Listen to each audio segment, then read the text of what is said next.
sponsored. You have to listen. One mission. Russell Brand, he's here in the U.S. A voice that echoes across the land. The systemic change is required. Money has to be taken out of politics. We need new political systems that genuinely represent ordinary Americans so that we can overcome cultural differences. A beacon of hope in a world of chaos. We sat down yesterday with Russell Brand.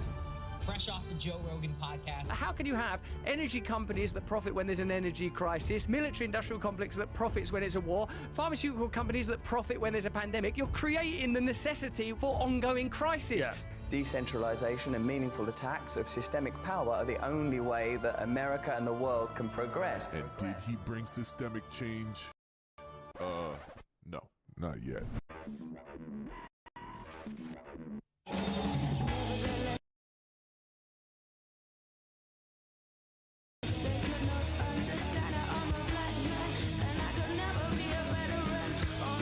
Brought to you by Pfizer.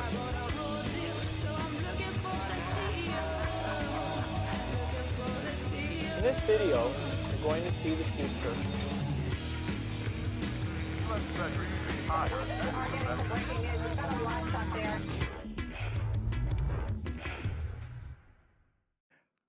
Hello, you Awakening Wonders. Wherever you're watching this, you might be watching it on YouTube. You could be watching it everywhere. I don't know how the world works. The whole show is only available on Rumble. There's a link in the description so you can sign up to that. And also you can become a member of our locals community where you get additional content and you can watch everything ad-free. Plus, you'll get my stand-up special, Brandemic. An interesting look at the last couple of years of craziness. I'm looking at the comments right now. Look at what people are saying. All two. Huh? Brandemic. Catchy title. Came up with that last minute, didn't we, mate? Yeah. Look at this. That video was a bit cringe, says Renegade. It was hey, we're trying our hardest. Yeah, I don't know. Was it a bit self-aggrandizing? What about the undercutting ending? Was that not right? It's been a crazy time. We've just got back from a tour of your country, America, if indeed you're in America.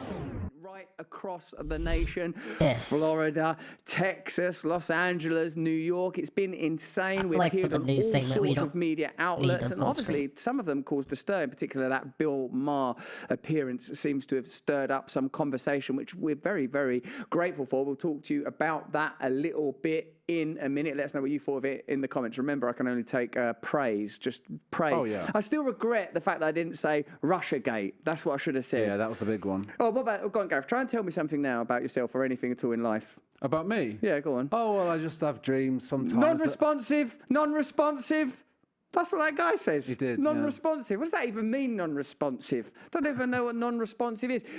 Hey, listen, after about sort of 10, 20 minutes, in fact, I think we're going to stream for 30 minutes on YouTube today, but after that, we're going to be giving you some new information around the pandemic. Chris Whitty, who was the head, he was Al Fauci. Apparently, at the beginning, he had some interesting questions about medication that Matt Hancock's leaked WhatsApp messages reveal were not communicated to the general public. If you're an American, you won't know who Matt Hancock is, and you're bloody lucky not to know, frankly. In our country, he was the head of the health. He was the health minister, and he, in conjunction with Chris Whitty, organised, such as it was, the response of the UK. Well, his WhatsApp messages have been leaked, and they reveal all sorts of extraordinary stuff. We're going to be talking to Dr. Jay Bhattacharya, an open critic of lockdowns. We had some sources back in the from the start. We'll be talking to him, so that will be when we click only onto Not that I doubt Rumble. it's truth, Let's but have a look now at Chinese you need to be able to democracy. present Chinese these democracy things because Xi in a real Jinping has been solidly factual re-elected in basis. his campaign to win an election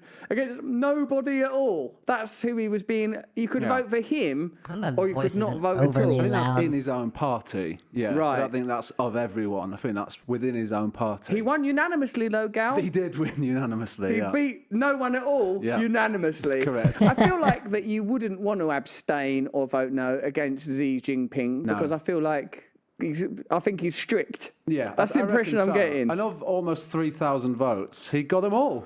He got every nearly single one of them. Every single person. Even what if one person had gone, I don't like Xi Jinping, and I'm not afraid to say it. And like, of course, many of us think that that's ridiculous and shows up Chinese totalitarianism for the unipolar power system that it is. But consider the democracy, so-called, in our countries.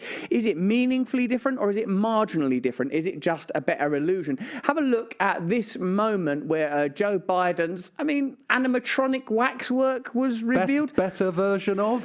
Yeah, I mean, obviously, if you have a look at Joe Biden's animatronic presidential representative, perhaps the first thing you'll notice is it's somewhat more cogent than the actual person in the White House. And with chatbot GPT advancing at the rate that it is, all you really would have to do is attach that to this animatronic presidential mannequin and improve democracy significantly. But nevertheless, have a look at the animatronic Joe Biden. Check him out.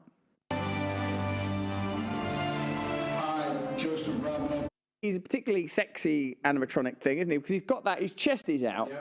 His body language in the primate world, you'd be attracted to that mannequin. You could put that with Diane Fossey in the middle of a sort of one of them forests with a lot of silverback apes. I think they'd respect that, Joe Biden. Yeah, I see, yeah. Do you think? I think maybe, yeah. Also, like, with all the Sturm and Drang around progressivism and American democracy, do you notice that sort of everyone, all of them waxworks just looks basically the same? I mean, you could interchange any of them, couldn't you? Yeah. I mean, that's the result of like hundreds of years of democracy is all of these guys. None of them look that happy about it, do they? No. The concept of suits has hardly changed as well. They've barely changed it. All that's happened is we've become a little more conservative around bow ties. Neckwear has been tempered, hasn't it? Like no one dresses any different. No one says anything. Everyone's basically the same colour. I mean, it's just frankly not enough. No. For hundreds of years of democracy, like unless Xi Jinping were to emerge, Xi Jinping, he wouldn't want any other animatronics with these. The Xi Jinping one would like sort of karate chop them others away, wouldn't it?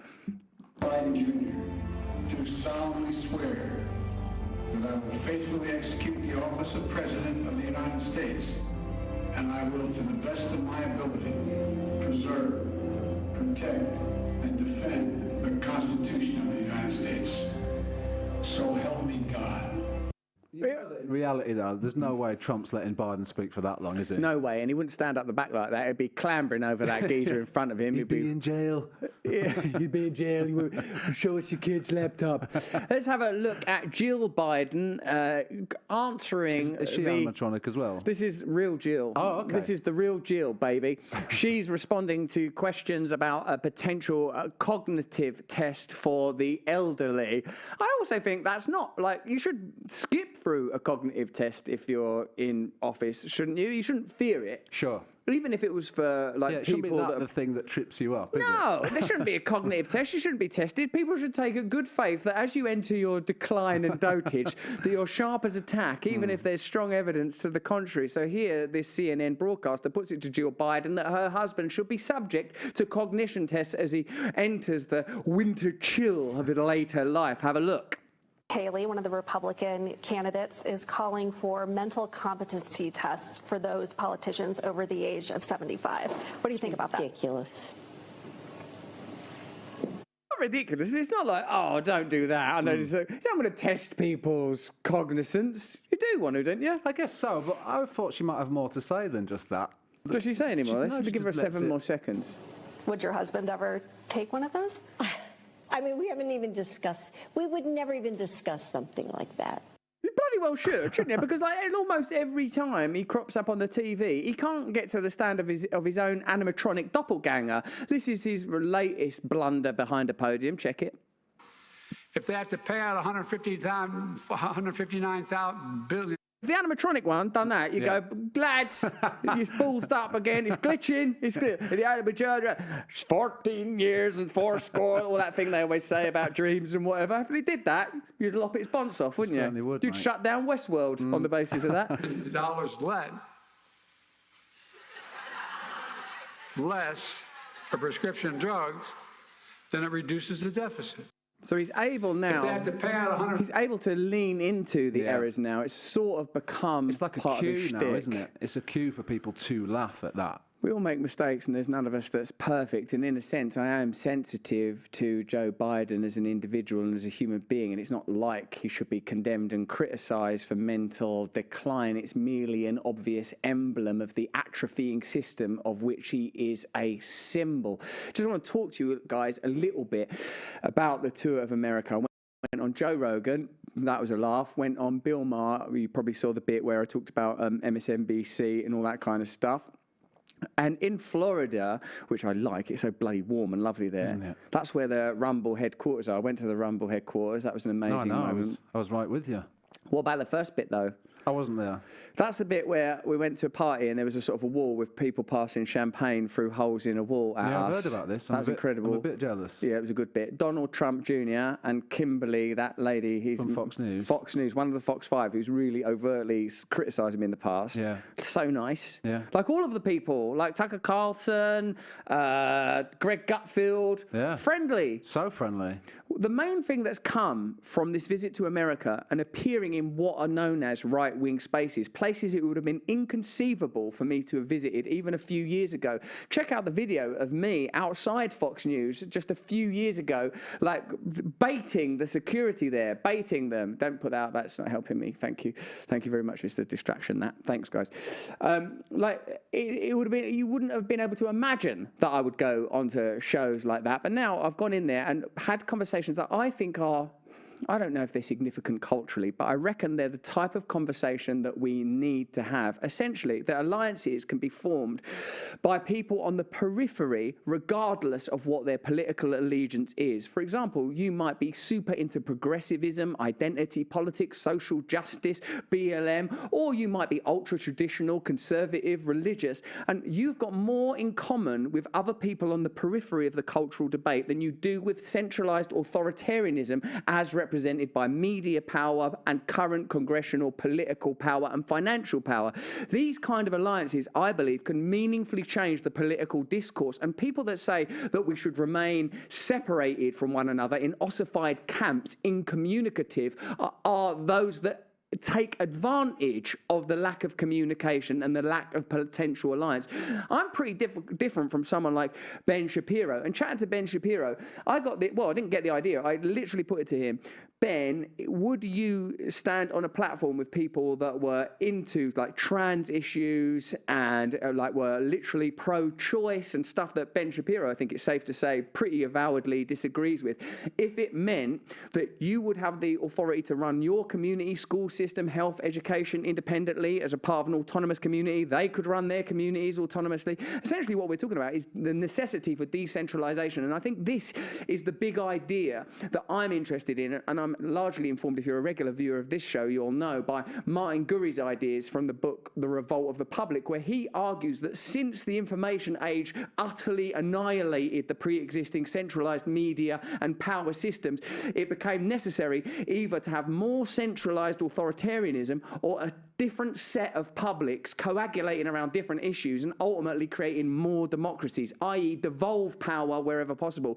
Of course there's complexity in that. You're not going to just wave a magic wand and suddenly create new confederacies all over the world. It's going to be a challenging idea, but I think that ordinary people by and large will benefit regardless of how you identify, whether you're a traditional or progressive person. And that's the conversation that I was trying to advance. And that's what interests me, because you can apparently have those conversations in right-wing spaces, presumably because they're anti-authoritarian, but you can't have them in neoliberal spaces. That interests me, that does. It fascinates me that that's where you can have the conversation. I was also fascinated to find out that people on the avowed, committed and determined right was equally critical of centralized authority and centralized power. That, like Tucker Carlson's, like, I don't have like no alliance to the Republican Party no more. Like even Stephen Crowder, that we spoke to help him launch his new show on Rumble, he was saying, I don't have no alliance. You know, these people are overtly and explicitly right wing, and all of these conversations were couching, I don't agree with you on a bunch of issues, it's a long list.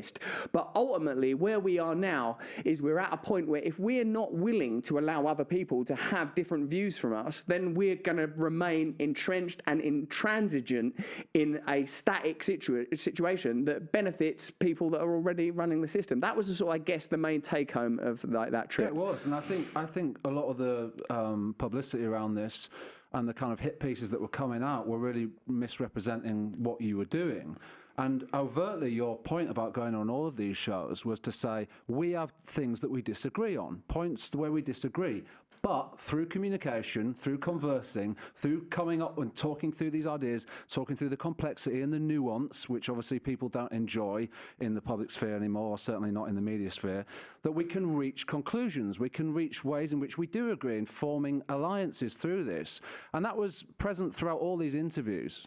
Isn't it also an issue that comes up? Let me know if you agree with us. Let me know in the chat right now with what's happening with the Jan 6 stuff and Tucker Carlson, and what's happening to Matt Taibbi and Schellenberger with these congressional hearings.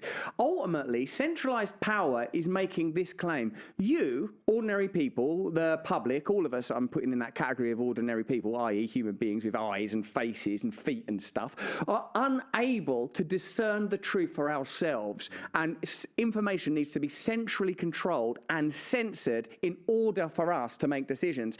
I.e., with the January 6th stuff, whether you like Tucker Carlson or agree with Tucker Carlson or not, and I told him when we in that conversation, he goes, have you found yourself having conversations with people that you wouldn't agree with? And I went, yeah, you know, like, and I told him that I didn't agree with his stance on, for example, homelessness, and he said that he regretted some of the things that he said about homelessness. But obviously, the information that Fox News, or the footage that Fox News are releasing around January the 6th has been edited, but the fact that that shaman dude didn't get access to it for his own legal defense is interesting, and it's pretty clear that it's a story that's being used. It's without endorsing any, whether you want to call it an insurrection or a protest, or however you want to understand it, whatever suits you. You know, I don't know what's best for you to describe it. How is it being used? Because what we're seeing again and again are crisis situations utilized to centralize power. 9/11, which obviously I acknowledge was a tragedy, was used to legitimize more surveillance. The pandemic was used to legitimize more regulation and lockdowns. And it seems, if Matt Hancock's WhatsApp leaks are to be believed, that even scientists, the scientists upon whose opinion we were most reliant, were being curtailed, directed, and controlled. We'll talk more about that exclusively on Rumble when we click over, because indeed, our raison d'etre for joining Rumble is specifically so we can have these conversations directly with you, because I think you can understand nuance. I think you can discern for yourself what the truth is. That you can look at me and say, oh, Russell Brand's got his own biases. He's going to make mistakes sometimes, plainly. Look at him. Look at how he dresses. He's not making a claim to know everything, and I probably know even less than I think that I know.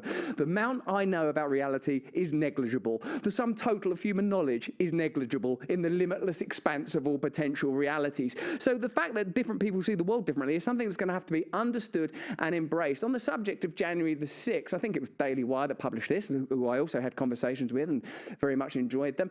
January 6th was, according to White House Press Secretary Karine Jean-Pierre, the worst attack on our democracy since the Civil War. Senate Majority Leader Chuck Schumer explained that the riot of Jan 6 was a violent insurrection, and in order to preserve democracy, Schumer stated Fox News should take Tucker Carlson off the air. I think as a general rule, those that are advocating for censorship and more centralized control ought be regarded skeptically. And to note how that story relates to this headline: Congress approves a $2.1 billion emergency funding bill for Capitol Police. So does it seem like, let's take this line, January 6th was completely wrong. Let's describe it in the worst possible terms. It was an insurrection. It was an attempt to overthrow the brilliant and well-functioning democracy of America that doesn't need any change. Let's take that line. Do you feel like they have amplified its significance in order to legitimize this $2.1 billion emergency bill? Let me know in the chat. Let me know in the comments. Do you think you can handle nuanced information, a diverse range of POVs on a subject like this, so that you can make your own mind up about it? Or would you prefer that the government and the media censored it for you because you're too stupid? I mean, it seems like a rhetorical trick to even say that, because it's so bloody obvious what the answer is, isn't it? Yeah, I think that's what it is. I think it's the lack of nuance, isn't it? I mean, you can think whatever you want about Tucker and Fox's reporting of the Jan 6 stuff recently. You can say that they're cherry-picking information and editing stuff, and I'm sure that's true. In the same way that maybe on the other side, things were cherry-picked or I don't know, exaggerated to paint a certain narrative in one way. But either way you look at it, if the end result is what you get to is an increase in laws around protest, which is definitely happening, as Branko Markovic writes in the Jacobin from last year, I don't know if we'll get to this here, but he says, what we've got instead is one thing, the only thing that the Washington establishment and depressingly many rank-and-file liberals clearly still believe the country is capable of doing, ramping up the national security state. In response to the Capitol riot, the Capitol Police have become a national, unfoilable anti-terrorism squad. The FBI has doubled the number of its domestic counter-terror agents and consequently its domestic terrorism caseload. an explosion of anti-protest laws, and there's talk of more security state expansion to come. And so this is, you could argue, what they wanted to happen anyway. A lot like we talk about the pandemic and things that occurred in the pandemic. Did they want this to happen anyway? Did they want the police state to increase? Did they want more militarization of the police? Did they want to crack down on protest? Is that a legitimate question? Let us know in the chat and the comments where you fall on that issue. Now, what I would say we have to do to be discerning and to be responsible is not go to the right extreme, particularly the unempirical and unprovable extreme of saying, and therefore the pandemic was a construct, or therefore the January 6th was entirely constructed by deep state agencies. I think that if you say that and you can't prove that, that plays into their hands. What you can say is that these things advantage establishment power. They legitimize extra expenditure. They legitimize extra regulation. Now, before we click over to being exclusively on Rumble, where we'll be talking in depth about some of the revelations that Matt Hancock text messages reveal, not to mention Robert Redfield and his eerily close to Robert Redford name. Like that dude's got a bunch of revelations that are pretty fascinating as well. I want to have a look for a moment at Matt Taibbi's congressional hearing, because similarly there's that air of piety and condescension and the assumption that we, the people, to quote your congressional or constitutional document, you know, we the people, that's the three great words, we the people, we have one common interest ultimately. We're all born, we're all going to die. If you have a look at that, this Congress person, Debbie Wasserman Schultz, her attitude to Matt Taibbi and Michael Schellenberger, both of whom have been guests on the show, along with Barry Weiss, another of the Twitter file journalists, excellent journalists, people that, you know, I'm sure we wouldn't agree with on everything, but that doubtlessly have incredible integrity, work incredibly hard. The approach of this Congresswoman is so reductive, so condemnatory, critical, personal. Are you making money out of this? What are you doing here, you so-called journalists? So critical, so rude. And yet, of course, Debbie Wasserman Schultz in 2016 was forced to step aside after a leak of internal Democratic Party emails showed officials actively favoring Hillary Clinton during the presidential primary and plotting against Clinton's rival Bernie Sanders. Plotting against. We were just simply plotting against him. So very democratic. It doesn't. These plots don't seem particularly democratic, do they? What's interesting to me is any peripheral figure, whether they are of the left or of the right, are against centralized authoritarian agenda. Let's have a little look at Debbie Wasserman Schultz in particular talking to Matt Taibbi, and just note the attitude and manner. And after this, of course, we're going to be clicking over to being exclusively on Rumble, where you can watch us freely and without fear of intervention or censorship. God knows that's why we're there, and we'll be talking a little more about some of the, the fast-track vaccine stuff and all sorts of interesting things that we wouldn't talk about on this platform because of, well, respect for this platform's regulations and because we need to continue to broadcast on the platform. Let's have a look at Debbie Wasserman Schultz now. Mr. Taibbi, I want to ask about journalistic ethics and information sources. The Society of Professional Journalists Code of Ethics asserts that journalists should avoid political activities that can compromise integrity or credibility. Being a Republican witness today certainly casts a cloud over your objectivity. What's that condemnation about? It's a two-party country, and they're trying to denounce one of the parties in a two-party system. Yeah, you have to be a witness for one of them. What have you got to be? An orb of pure consciousness speaking on behalf of the limitless love that underwrites all potential realities. Calling now to the stand God, although God, I don't like the way that you're using the English language. That shows a whole set of biases. The deeper concern that I have relates to the ethics of how journalists receive and present certain information. Journalists should avoid accepting spoon-fed, cherry-picked information if it's likely to be slanted, incomplete, or designed to reach a foregone, easily disputed, or invalid conclusion. Would you agree with that? I think it depends. Really? You wouldn't agree that a journalist should avoid spoon-fed, cherry-picked information if it's likely to be slanted? He's the one that's advocating for more censorship. Let's not forget what this hearing is about. It's about not allowing Twitter to censor information, to prevent us receiving information and discerning for ourselves what we want to believe.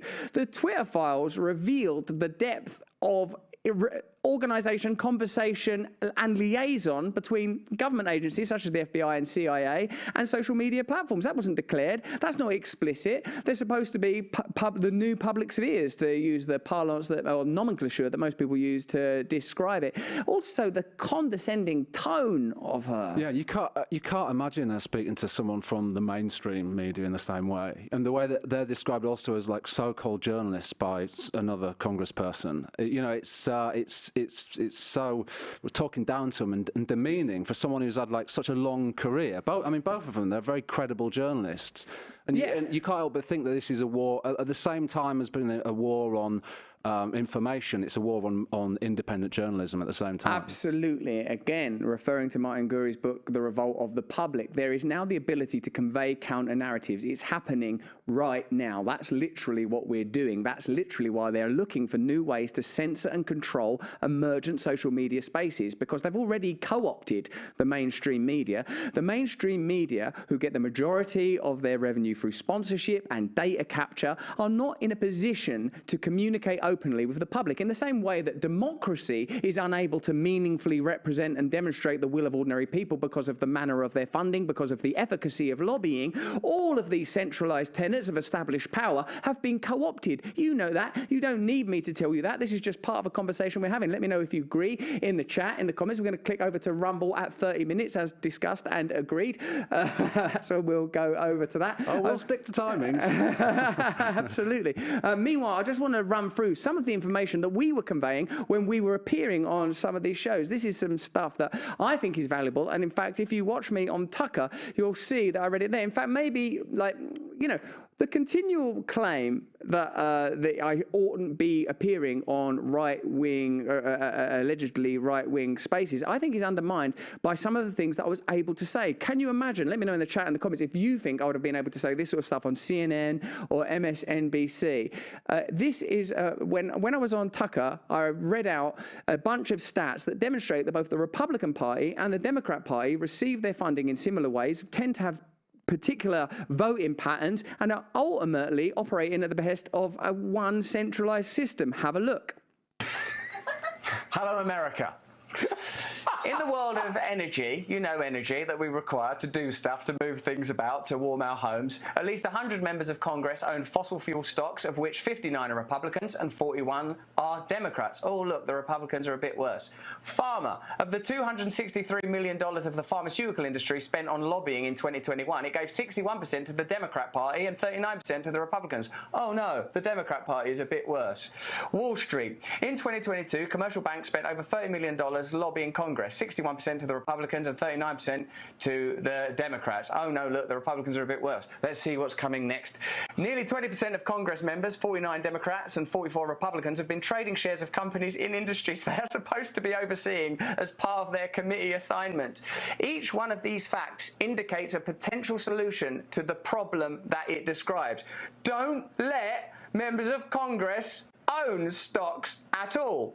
Pharma. Do not accept lobbying money from the pharmaceutical industry. It's a health industry. The interest should be, as the Hippocratic Oath declares, to do no harm. And get this, maybe even help people. And if you remove the gargantuan motivation for profit, and I'm not talking about ending trade and profit and all of those kind of extremist arguments, I'm simply saying this is a behemoth. This is corporate gigantism. This is an outgrowth. This is a tumor. This has gone too far. And it is possible to change it. And people that say it's not possible to change it are invested in it staying the same. I feel like that's an God, important you've point. changed your tune, Oh, haven't you? you mad fascist. You really have changed your tune. That's advocating for real democracy, isn't And it? it's And for exactly open the same conversation. things that you were saying 5, 6, 7 years ago. Oh, yeah, it is, isn't it? It's exactly the same. We've been saying this stuff for ages. Well done ignoring us. You've made a sensible decision. Have a look at this moment on Greg Gutfeld, where Greg Gutfeld talked about the tumbling IQ of the nation, and it was an opportunity to talk about the research that Gareth and I did. Well, Gareth did the research, let me be clear, about the funding of education. This is I would say, an avowedly, using conventional terminology, left-wing point. But again, these kind of terms, are, as you're saying in the comments, it's not they're not valuable terms anymore. These systems are falling apart. We need a new language. We need a new lingua franca, new axioms, a new vernacular, a new way of speaking about this stuff, because we can't, otherwise, if we stay in entrenched, ossified, oppositional camps, that tension allows centralized authority to continue operating in the way it is. And just, I think the general atmosphere on this show is pretty friendly. Was. I mean, you know, I guess the point of this about IQ and education was potentially to lead us into kind of culture war territory. And what you did, or what we did, especially, was to drag it out of that and take it into like the fundamentals of poverty and like how Americans are living and how American children are living and being educated.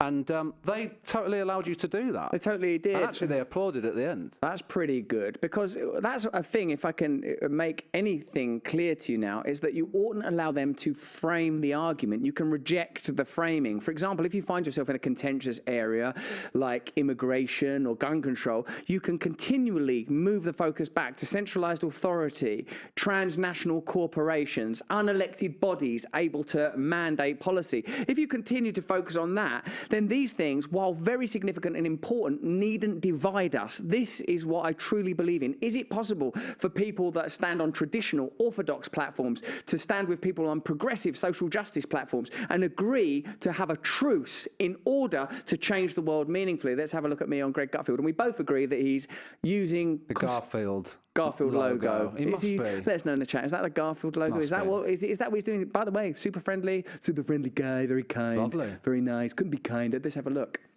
Worried about the IQ decline? Yes, I am. And actually, I've got a series of good points to make, because education is fundamentally affected by poverty. And here are some facts to help us understand this. It won't take very long, and I'm doing this because I respect you and I love you. I'm reading out some actual facts, okay? I love you. If it gets boring, you can obviously stop me, and we could perhaps wrestle. That would be a brief... You gotta beat her first. I would prefer that order, Tyrus. Yeah. Work the room. If I began wrestling with Emily, I might not get round to you. Could we prolong this for just another couple of decades? You are running out of time for your facts. Tyrus is waiting. Okay, so listen to this. According to Global Citizen, poverty is the main barrier to education in the United States. I want to draw your collective attention to the pandemic. I think we all understand that during the pandemic, education declined. Now, I can see that Greg's only got a 1 minute break, 1 minute to a commercial, so I've got to wrap this. I also have other panelists, Russell. Huh? I have other panelists. Oh, thanks for coming.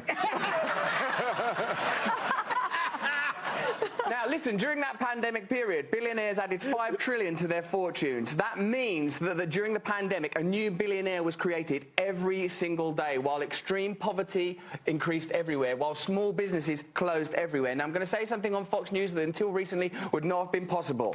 As president, Donald Trump's tax cuts helped billionaires pay less taxes than the working class in 2018. For the first time in American history, the 400 wealthiest people paid a lower tax rate than any other group. But check this out, Fox News viewers, because you're going to like this bit. In October 2021, Democrats scaled back plans for a crackdown on tax cheating, bowing to an aggressive lobbying campaign by the banking industry, while Joe Biden told rich donors on the campaign trail that nothing would fundamentally change if he were elected president. So like some of the great points in your monologue, other than that reference that I was a bit like Rasputin, although he was a pretty crazy, sexy guy, Yeah, so I think that those are points worth making. So I know the main thing you're looking at is how good your hair looked and beard. I'm so happy with my beard on that show. Cam, who did my hair and makeup, well done. Right. What a great job was done by her there. I feel like to be able to go on Fox News and say that Donald Trump's policies were negative. Yeah, look, that's the Garfield logo, by the way, guys. Okay. Like to say that that Donald Trump impecuniated or impugned or was negative for ordinary working people, I think is a pretty positive thing. Let me know in the chat and the comments. And also that fact about a billionaire being created, not every day, it's actually every 30 hours. 30 hours, I so know it's a day and a bit. It sounded better. It sounds better, yeah. A billionaire a day. It's more effective. Now listen, we've got to leave YouTube now because we are exclusively on Rumble. Why? Because we can speak freely on Rumble. And we got a story that we've got to tell you. Fauci has got this sort of magic lab leak theory about how like it could have come from that market. It's like they're determined to believe that market.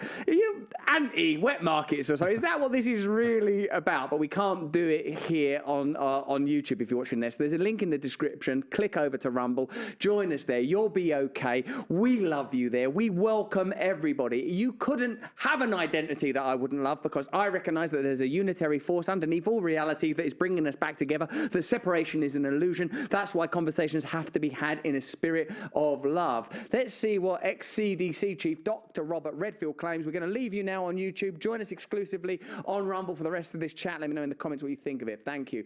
Okay, former Centers for Disease Control and Prevention Director Dr. Robert Redfield told lawmakers Wednesday that Fauci sidelined him from internal debates about the origin of COVID-19 at the start of the pandemic, saying the former White House chief medical advisor did not appreciate Redfield's support for the so-called lab leak theory. What do you think about that, mate? This is a high-up member of the CDC. You know, it's if you're not then taking... So we already understood from those documents and those leaked emails that were, you know, heavily redacted, that there was a conversation around the origins at the time, and they went with only one of those, which was the most convenient. So they were discussing it.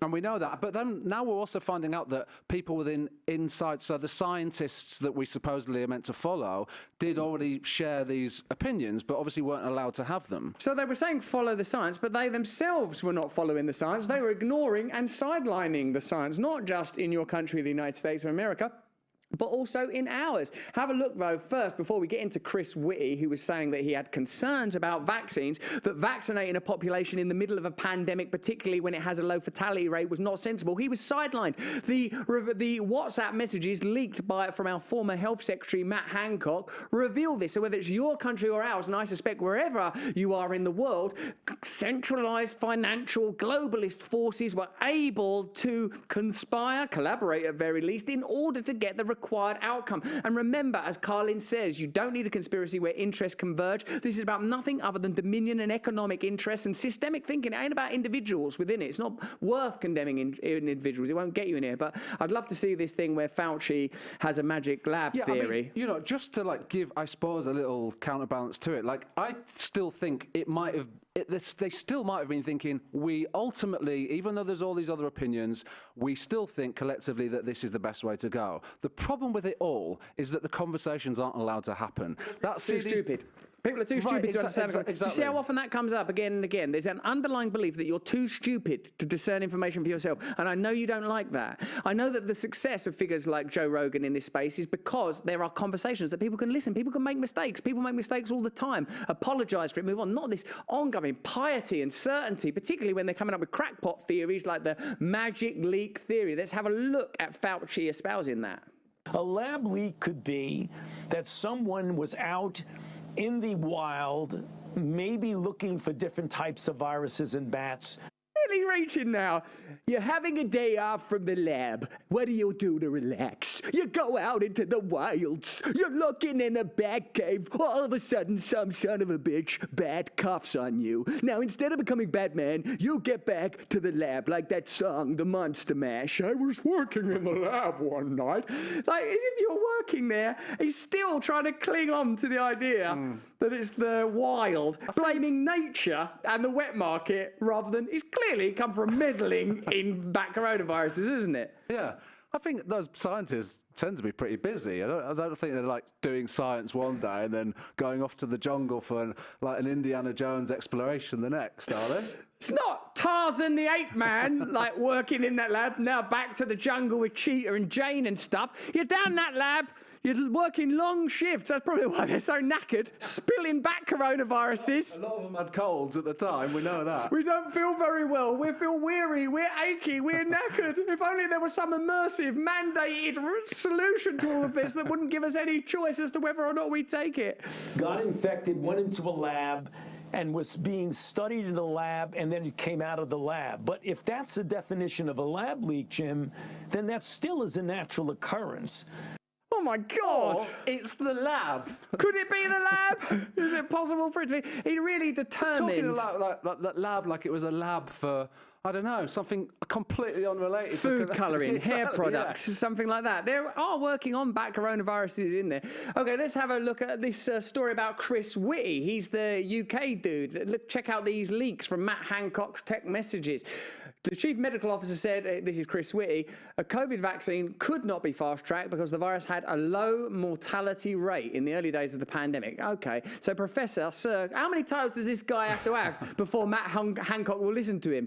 Professor Sir Chris Whitty, Professor Sir, my beautiful darling Chris Whitty told Matt Hancock and others the disease with a mortality rate in the range of 1% would need a very safe vaccine and that the necessary clinical trials would be a rate-limiting step. Or would it? Or should we just roar straight ahead with that stuff? So there you go. All the time they were saying follow the science, they were ignoring the scientists, unless those scientists agreed with the broader perspectives that allowed government more ability to regulate and lock down, big pharma more ability to make profit. I don't know that that looks so much like a conspiracy theory at this point. Let me know in the chat and the comments if you agree. Do you think it's time to bring our guest on? We're 40 minutes into the show. It's got to be, hasn't it? Let's get Dr. Jay Bhattacharya onto the call. Joining me now is Dr.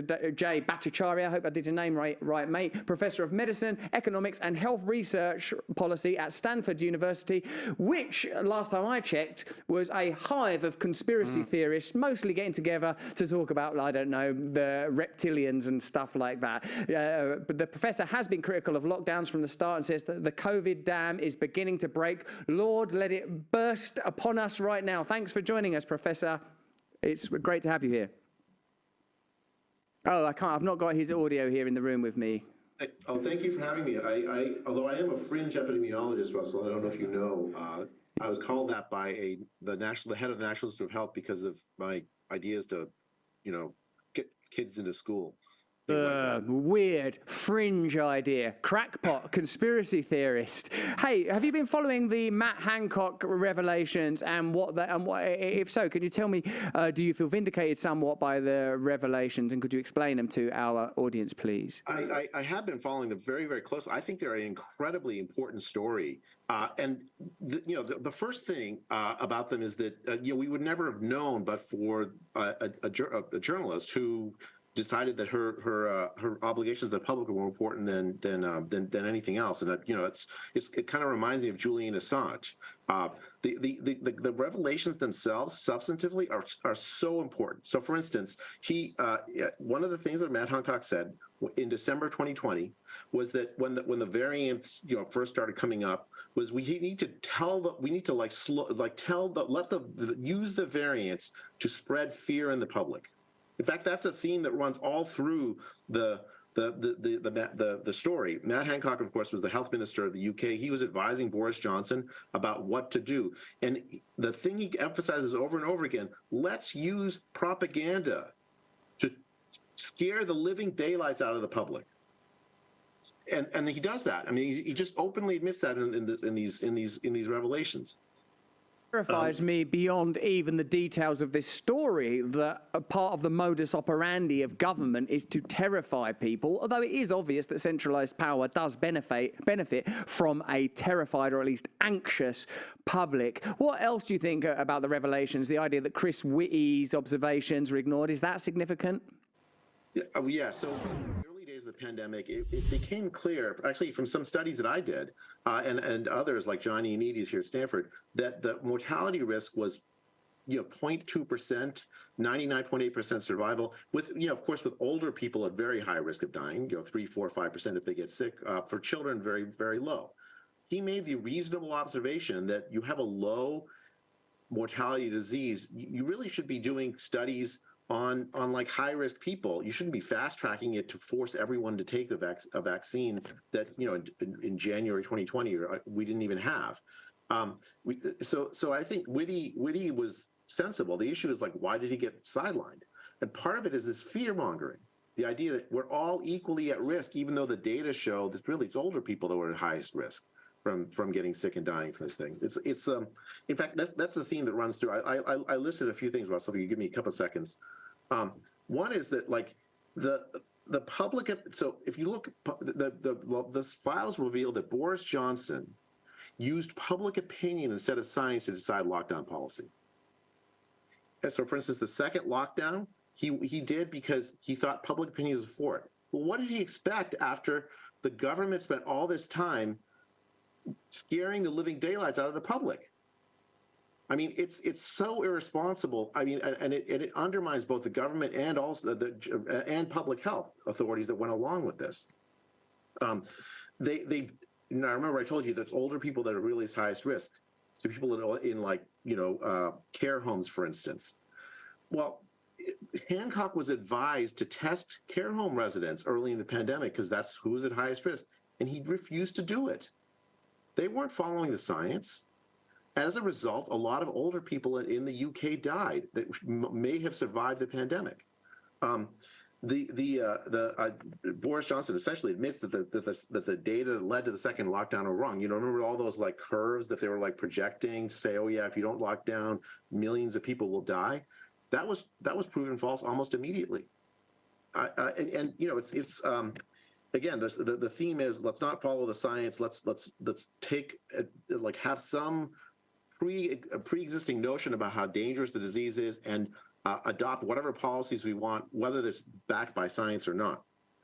There's another revelation. Nicola Sturgeon, I guess, is the chief minister of Scotland, right? Not Nicola Sturgeon, you crackpot fringe academic over there at Stanford University. Well, apparently, you all in England were required to mask because the folks in England didn't want to risk an argument with Nicola Sturgeon, not because of any scientific data, just simply to make Nicola Sturgeon happy. Kids in the UK, this happened in the US too, by the way. I'm not just simply criticizing the UK. This is a universal problem. Kids in the UK were kept 6 feet apart from each other, not on the basis of any science at all, just because, I don't know, kids are biohazards or something. I'm not sure what the reasoning was. And then the key thing is that they used media to push this propaganda campaign, to push the fear. And all of this comes out in the context of these files. These files are like a Rosetta Stone for what went wrong during the pandemic. It seems that Fauci is becoming more open to the potential lab leak theory. It seems that the narrative is shifting. It appears that overall, perhaps what happened is that centralized governmental interests and corporate pharmacological or pharmaceutical interests converged, and where they arrived at was the most authoritarian and the most profitable solution. That needn't mean that there was a conspiracy, just that there was a momentum heading in the direction of those types of outcomes. If indeed we can regard science as a subset of corporate interest due to the type of experimentation that takes place and the kind of conclusions that are avoided, in this instance I might point to natural immunity, vitamin D, and again pushing the vaccines at a point where even Chris Whitty says that with that fatality rate and with highly vulnerable people ought to have been prioritized, it doesn't seem like it was a sensible solution. What kind of changes need to take place in the governance of the pharmaceutical industry to prevent something like this happening again? Because I'm sure you're aware that there are a lot of people that feel that this situation will be used to establish a precedent, not only for future pandemics, but for future policy. Indeed, the WHO are lobbying, aren't they, for a pandemic response treaty that would enable them to set the terms of response for every nation on earth in the event of another pandemic. What do you think needs to change about the regulation of the science industry or the pharmaceutical industry? And what do you believe, Doctor, needs to change about the unelected globalist organizations like the WHO in order that people aren't needlessly subjected to this kind of thing again? I mean, you raise a lot of good points. So let me just take a couple of them. So what in order? So one is the lab leak. I heard what you said about Fauci and his excuse for the lab leak. The Fauci and the United States NIH sponsored projects to go into those bat caves, to bring the viruses out of the bat caves and then bring them into laboratories. So even if he's right, this was the result of a United States sponsored project that Fauci himself signed off on. The whole idea then is now, like, now to get to your second point about the pharmaceutical interest. The whole point of this gain of function kind of exercise was to identify viruses in the wild and then make vaccines that can protect against these these potential pathogens. It's very closely aligned with pharma interest. Absolutely closely aligned, because who makes those vaccines? Who benefits from those vaccines? Now, I have to say, I have like mixed feelings. On one hand, you kind of want to have investments in research, and pharma can do that. That's fine. But it's the job of government to make sure that is done ethically, and it doesn't become this sort of like create a billionaire a day kind of thing, as you pointed out. It needed to be something where there's some adversarial relationship between the government and the pharmaceutical companies.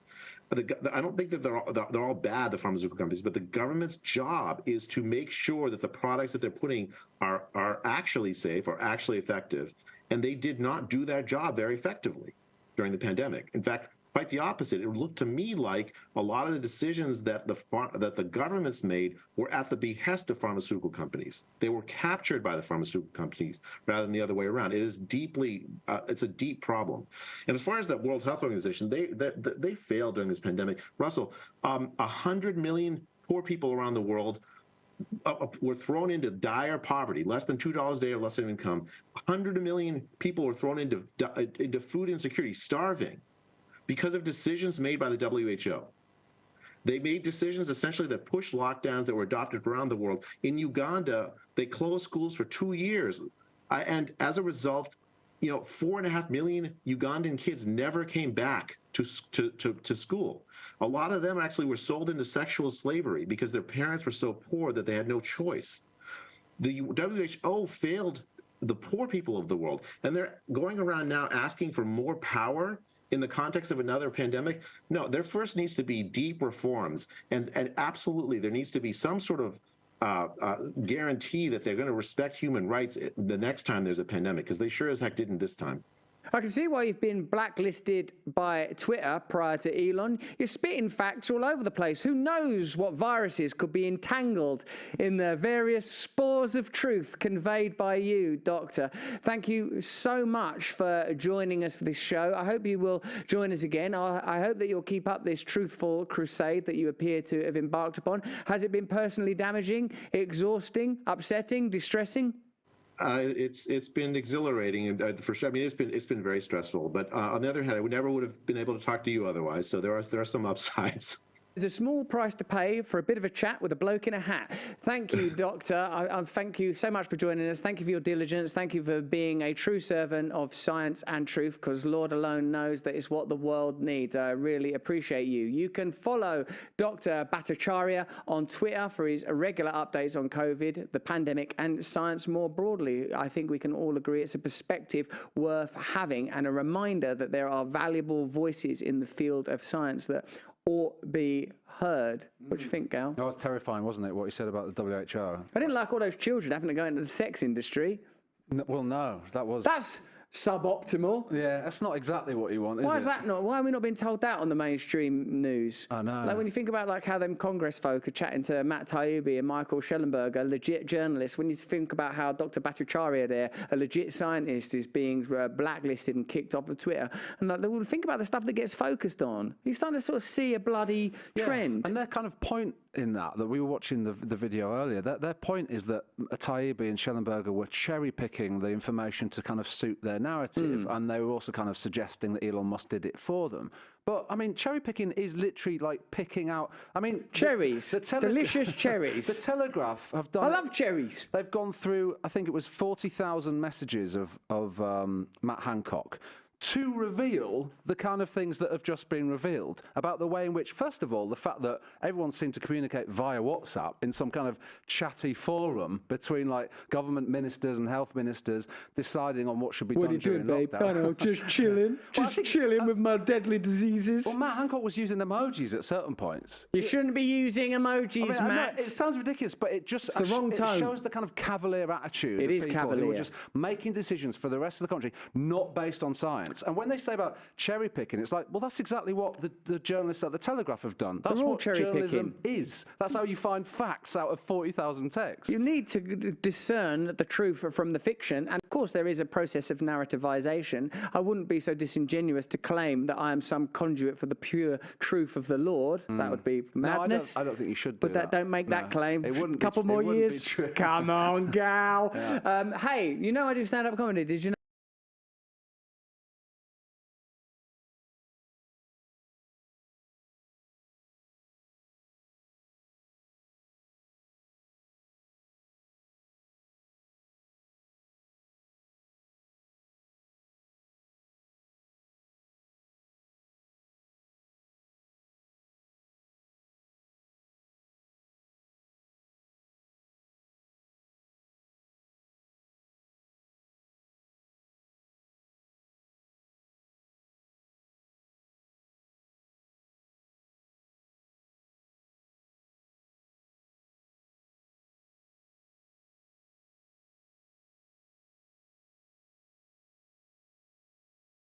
King, McDonald's, fish and chips, stuff like that. Not these fuckers. They're down the wet market, eating bats all covered in cum, guzzling it down, crunching up little bat heads with all cum coming down their neck. They're guzzling, smoking a fag while squatting, eating a bat all covered in cum. It's going to cause a fucking pandemic, isn't it? If you're eating a fucking bat, all smothered in cum, bat wing going in your mouth like that, down there, guzzling it down the wet market, all slop and gunk all over the floor, fucking all bat cum dribbling down here. It's going to cause a fucking coronavirus pandemic. That's where it's fucking come from, them dirty parts down the fucking wet market.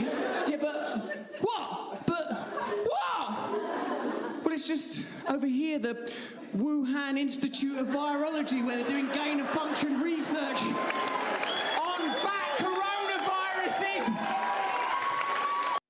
Someone give that guy his own show on Rumble, streaming daily. Someone create a membership community where there's a show called Stay Connected, where me and Gareth talk about how we make the show, as well as fielding your questions. Someone put on a weekly meditation where we directly address what it is you're feeling. Is it heartbreak? Is it loneliness? Is it despair? Is it not knowing how to combine your spirituality with this oppressive, depressing world that doesn't allow your spirit to flourish and thrive? Someone create a live podcast recording that you can attend and ask direct questions to whoever we have on, Eckhart Tolle, Jordan Peterson, Vandana Shiva. Those things already exist. Someone has Join done us. that, yeah. It's been done. We created it. Get on it. There's a little button somewhere on the page. You can press that, and then you can just join up. You get all that stuff, including that stand-up show. Hope you enjoy it. Some of you like it. Look at this. Becca D, she says it's bloody brilliant.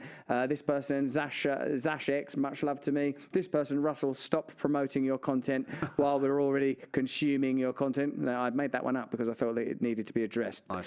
Yeah, I'm self-aware. I'm self-aware. That much I will offer you. 56 minutes. No, we've got a few more minutes. Let's do some of that other stuff that we've got, like all of those things. You know, stuff. Yeah, we've got some other stuff. Like, for example, to help people that can't kiss each other. Oh yeah. If they are separated by geography, there's this thing. Now you might think that's somehow disgusting, but you haven't seen it move yet. So let's have a look at it move. Nobody is kissing the in-person kiss goodbye, but chances are nobody has ever kissed you this way through a lip-shaped device that plugs into your phone. The idea is to send someone a kiss long distance. Sensors transmit pressure, movement, and temperature data that's received by another pair of lips, so your kiss is replicated on their lips. Similar tech for remote kissing first surfaced less than a decade ago with the kiss. Appalling, awful, not pleasant.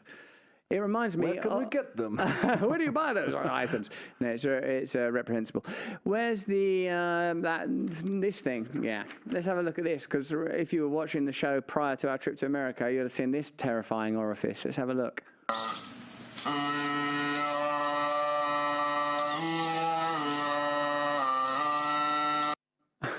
I think that's reality now. Yeah. When I see that, I think it's sort of for me, it's like a unifying symbol of all of the problems in the world. Rampant technology, dehumanization, over-sexualization, nihilism, a sort of uncanny loss of our connection to the sublime, all contained They'll put in that on thing. a phone at some point. They've already got the top bit of it. Go back and watch the last time we did this, because the tune was better. The last time we did it, it had an amazing noise. We should, for next time, because I'll be doing this all the time. We'll find that again for next time. And let's have a look at Donald Trump telling us how he's going to save the world.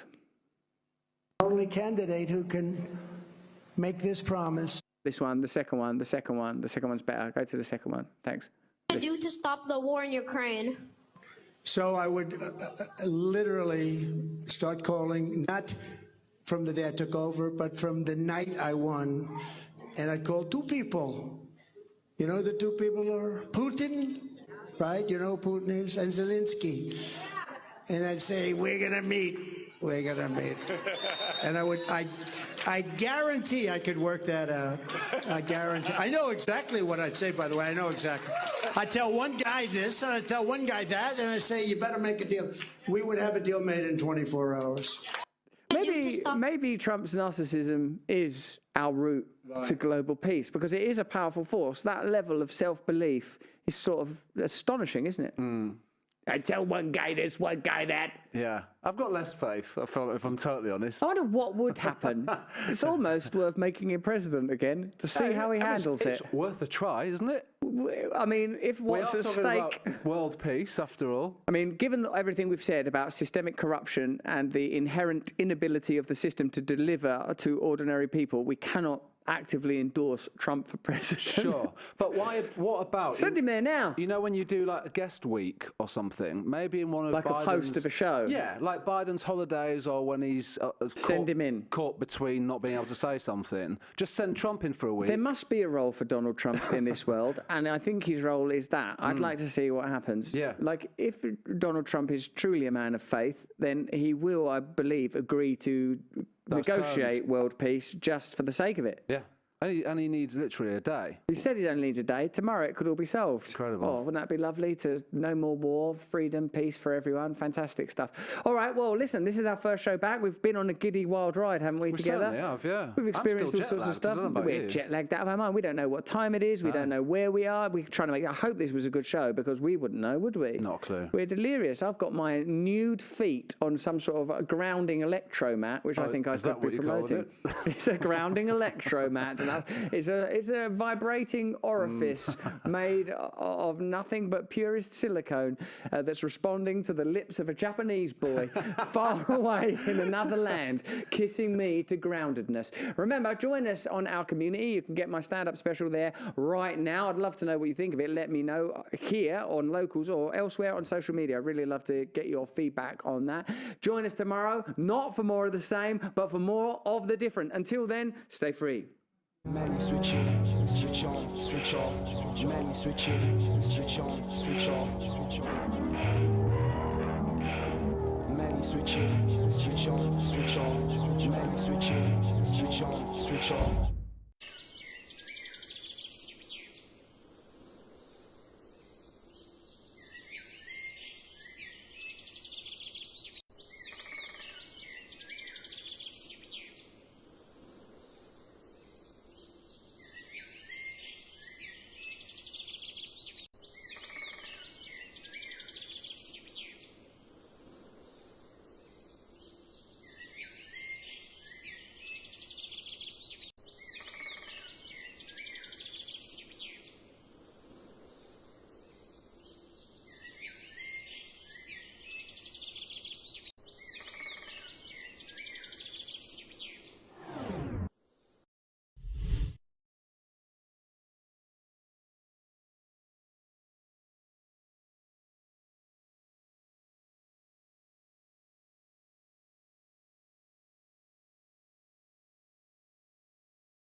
Usually when we think about leaders, especially today, it usually evokes a certain cynical or sarcastic attitude. Leaders. Who do you consider to be a true leader? I mean, our leaders today are either corrupt or lust after power, money. I mean, there aren't many people that we would consider a leader that's a role model, which would really be the definition of leaders. We have leaders in Hollywood, we have leaders in the sports world, in business, in politics. So really you can say we're living in a time of crisis of leadership. Who would you call a leader?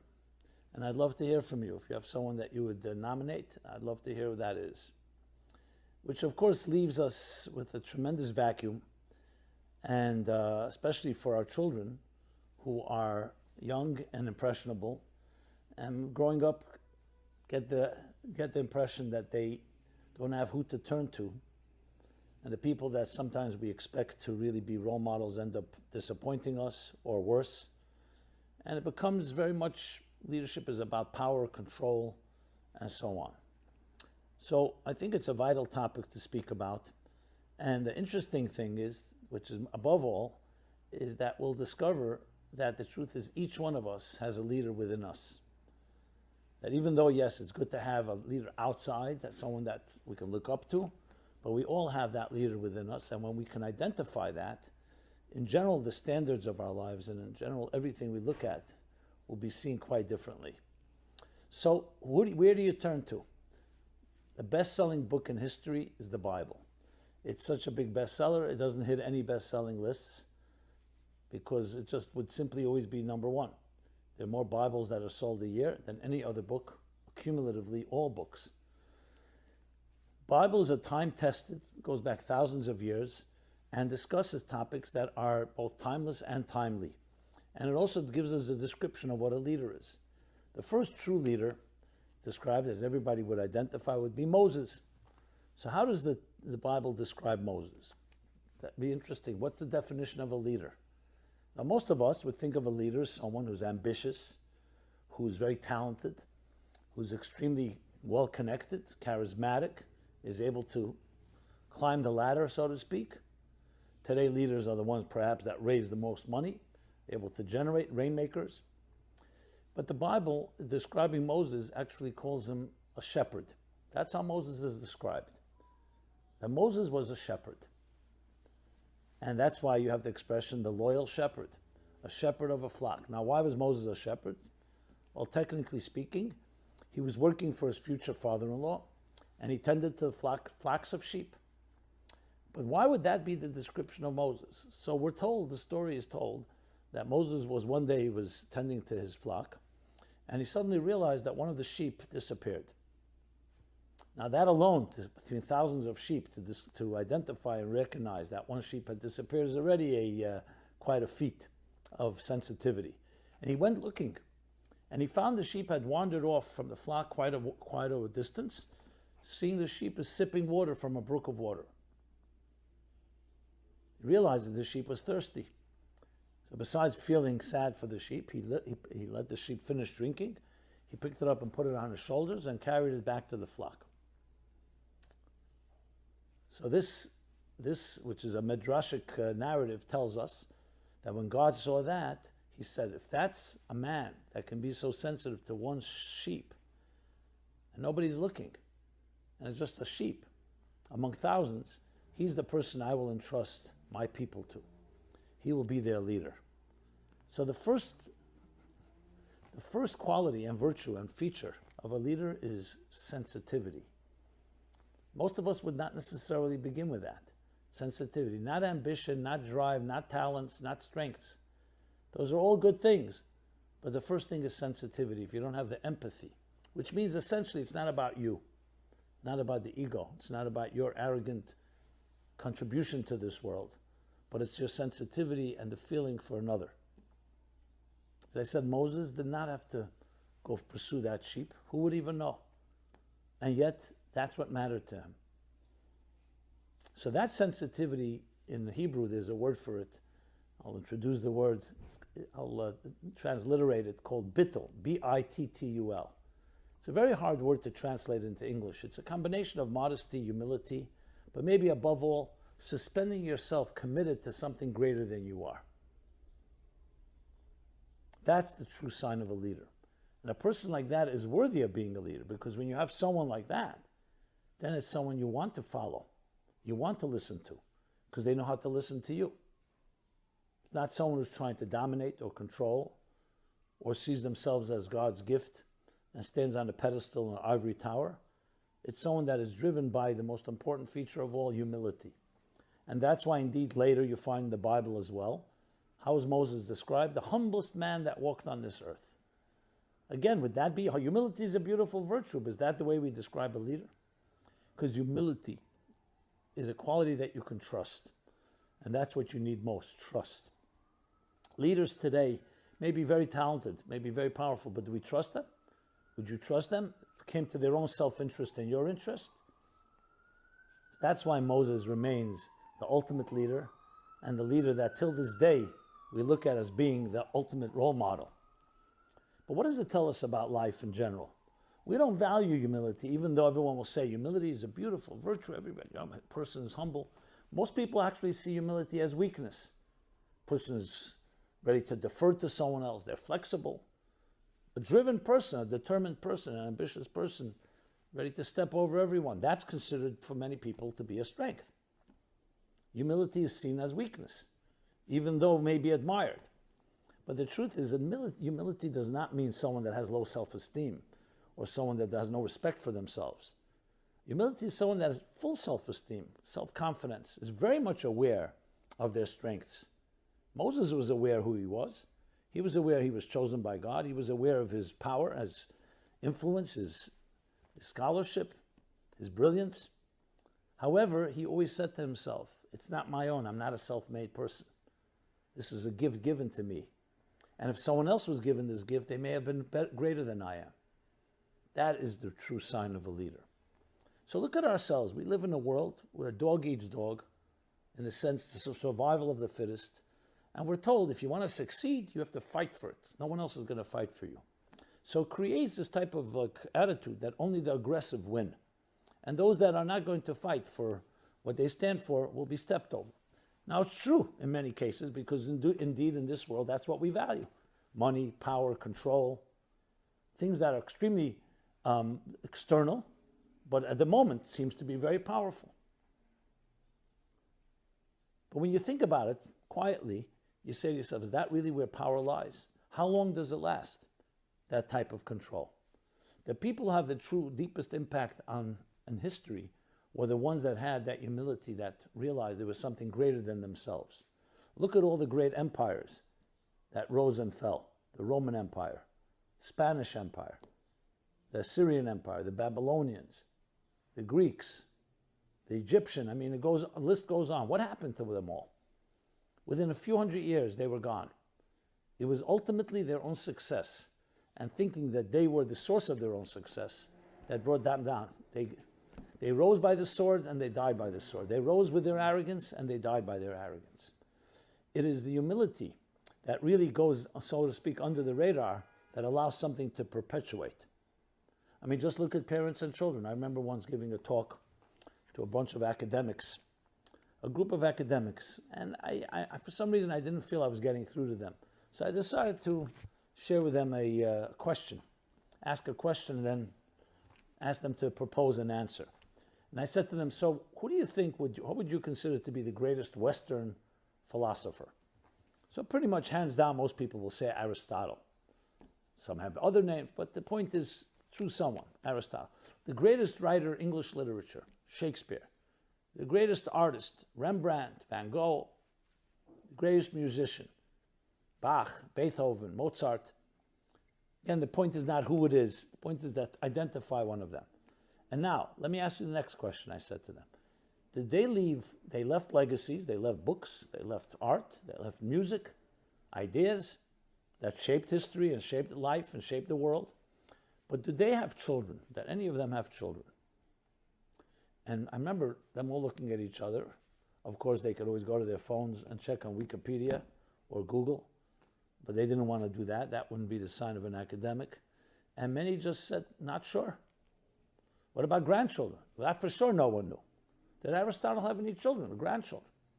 So I said, if they were so dedicated to the ideas that were so truthful to them, and I'm not taking away any of their contributions, why did they not pass it on to their children and grandchildren that we have today, the great-great-grandchildren of Aristotle and Shakespeare and Julius Caesar and Van Gogh or Beethoven, that are continuing the legacy of their great ancestors?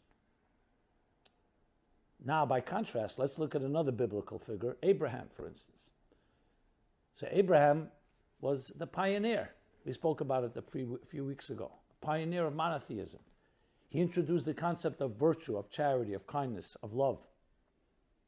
And the greatest quality of all of his was, you know what? That he passed it on to his family. That's what God was most impressed with. You know, they say Rousseau, one of the great thinkers of the Enlightenment, he didn't have time for his children. He brought his 7 children to the city square and said someone else has to take care of them because he's bringing his gifts to the world. What's lacking in all these individuals is it was about them. And their contributions may have been great, but it was about them. And they did not have that wherewithal and that humility, the importance. Who has time to diaper children? Who has time for a nagging spouse when I'm busy philosophizing and pontificating and contributing great things in this world? What Moses represented was that he left not just himself and his ideas, students, children, family, that today we can sit and talk about it literally like they call Moshe Rabbeinu, our teacher. He's still our teacher. This is a sign of someone that transcends even brilliance. It's not just scholarship, it's not just great ideas. It's that it's not about them. It's a deeper truth. You know, we call it being in the zone, channeling a higher truth. That's the ultimate power of a leader. In one of the expressions in the Bible, it says, God says to Moses, I've given you greatness not for yourself, but for them, for the people. So how does this translate? It translates at looking at the world and reframing how we see the universe today. We don't value this because we don't value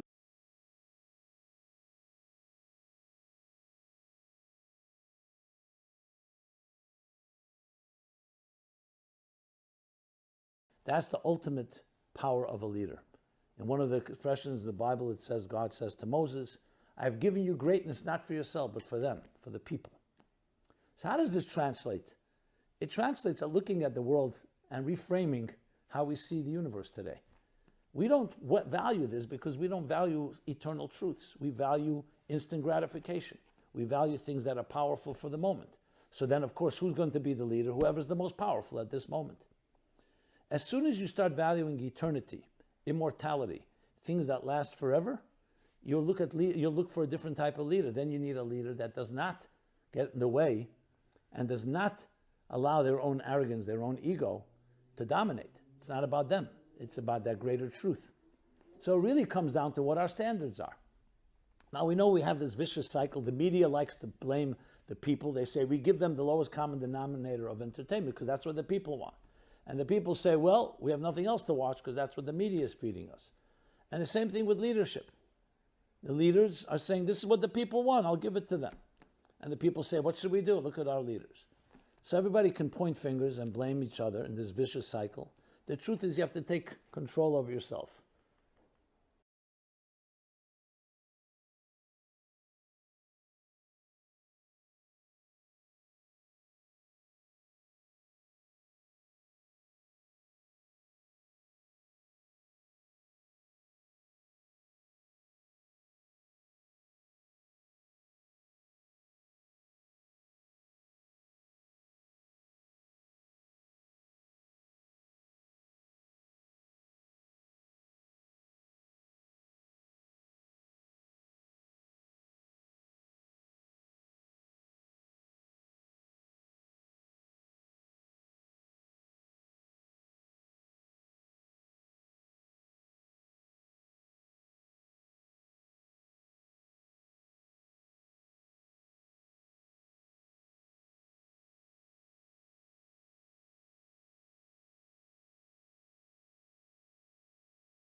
can't always change the world around you. What are your standards? What are you looking for? In your own family, in your own home, in your community? What are the most important things for you? Is eternity important? Is there something that lasts, that is important to you, or you'd rather have something right now that is very powerful? A lot of money, a lot of luxury, a lot of possessions, many homes. Is that enough? I mean, I've met people, billionaires, who don't speak to their children, and their children don't speak to them. They cry about it. And I say, so would you give away your money to be able to have a relationship with your child? Not everybody says yes. You'd think they would say yes, right? Not necessarily, because it all comes down to what we value. So if we're ready to give up, the Talmud bemoans the fact that people will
give up what it calls eternal life for temporary life. And statistics show that if you offer somebody right now $100,000 or $1 million over 10 years, most people want the $100,000 right now. Because we don't know what will be in 10 years. Even though we like to talk about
thinking ahead and planning ahead.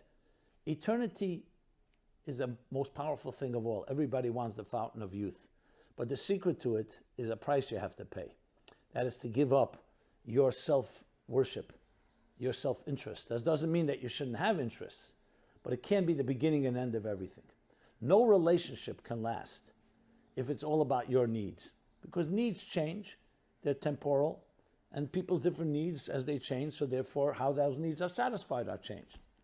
But when you learn about that giving is more important than taking, and that it's not just about begins and ends with your needs, it's about what mark is being made in the universe, what eternal legacy, what eternal footprint is being left in the universe, then you think very differently about what a leader truly is. Which leads me to the point that about each of us being a leader ourselves.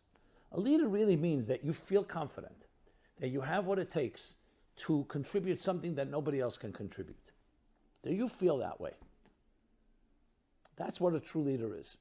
It's not just how much power you have and how much you exert influence on others. It's, do you feel that ability, that capacity?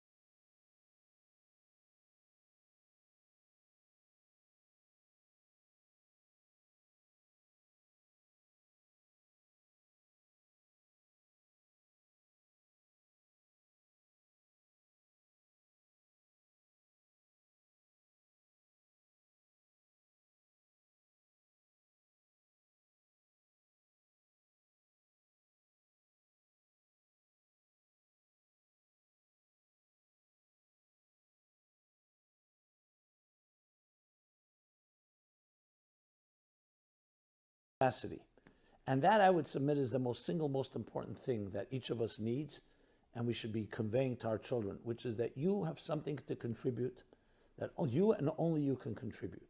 I'm not getting into whether you contributed to 1 million people, to 8 billion people, or to 5 people, or to 1 person. But you have something that is generated from within. Insecurity lies at the heart of so many of our psychological issues. And we try to cover up that insecurity with all different ways of numbing it, whether it's different addictions and different dependencies.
Or different projections.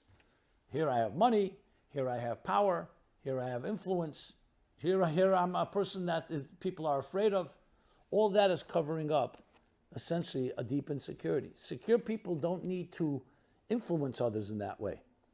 They are just who they are. They're comfortable in their own skin. And a true leader is someone that generates, is not busy hoarding and not busy taking and not feeling deprived because someone else may have taken something from you. Do you have that sense? Now, if you don't, it's not because you don't have the leader within you, it's just you're not aware of it. So I'm here to tell you that you have within yourself strengths that you may not be aware of. And when you access them, you have something to contribute that nobody else can contribute. That's what makes you a leader. Whether you'll end up being a leader of a country or a leader of a company, that's a separate discussion. That may require different skills. But the fact that you have something to give and others can learn from that, and you understand it's not yours, it's a gift given to you, and you're channeling it, that's the secret to true leadership. That's what Moses represented. That's why he was such a great man. Do you know that Moses had a speech defect? He couldn't speak clearly. As a matter of fact, the Bible tells us that when Moses was chosen by God to be the Savior, to come to redeem the Jews from Egypt, he said, I'm a man of no words. I have a speech defect. He said it different ways of expressing himself. I cannot speak. Choose my brother Aaron. Choose someone that's a good speaker. And interestingly, Moses is the man that God wants. And it says that Elo Hadvarim, these are the words that Moses spoke. There's no person on earth whose words have been repeated more than the man of no words called Moses. How's that possible? Because God responds to Moses. You know what he says to him? Who gave man a mouth to speak? Do you think I'm looking for an orator? You think I'm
looking for a wordsmith, someone who knows how to express themselves?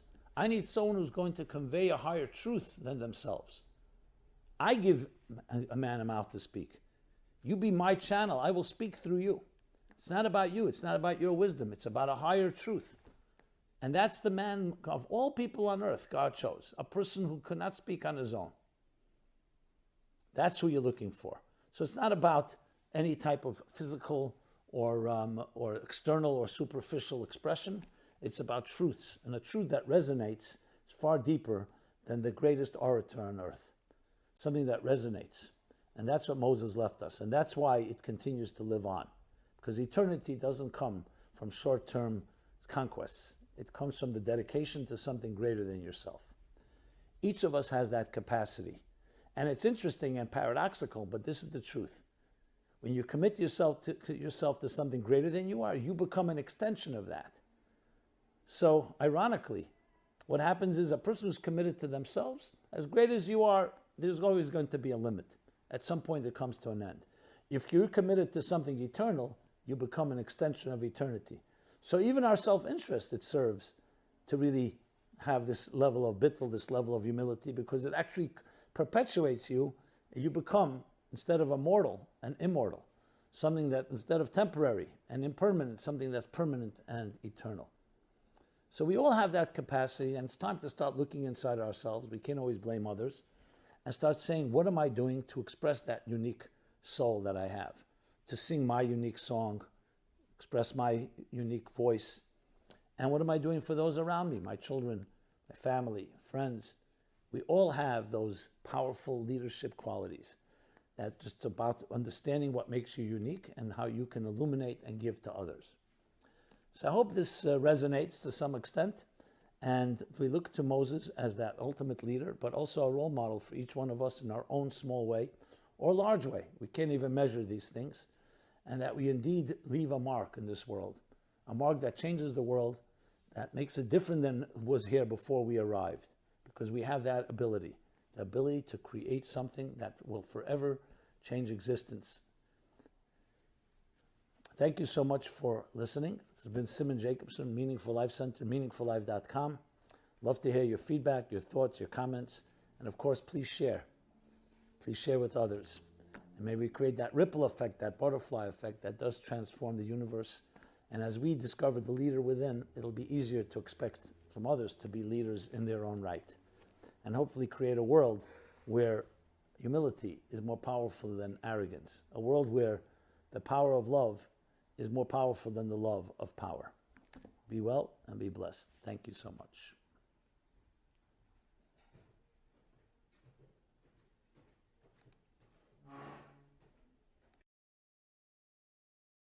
Hello, everyone. There's still some tickets available for a few of my later announced upcoming shows.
The spell isn't ready yet.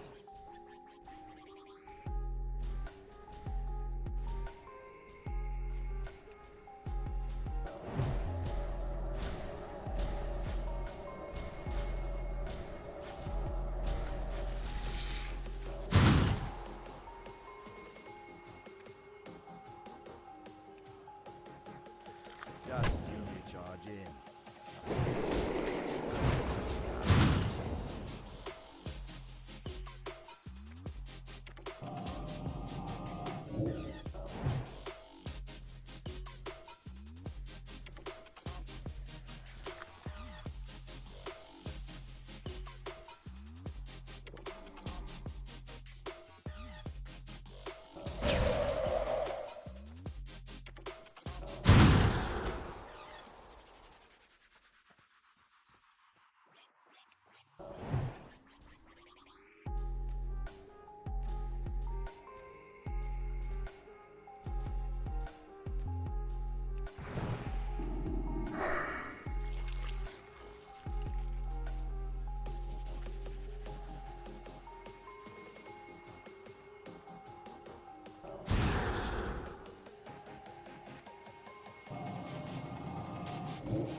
can't carry anymore.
Inventory is full.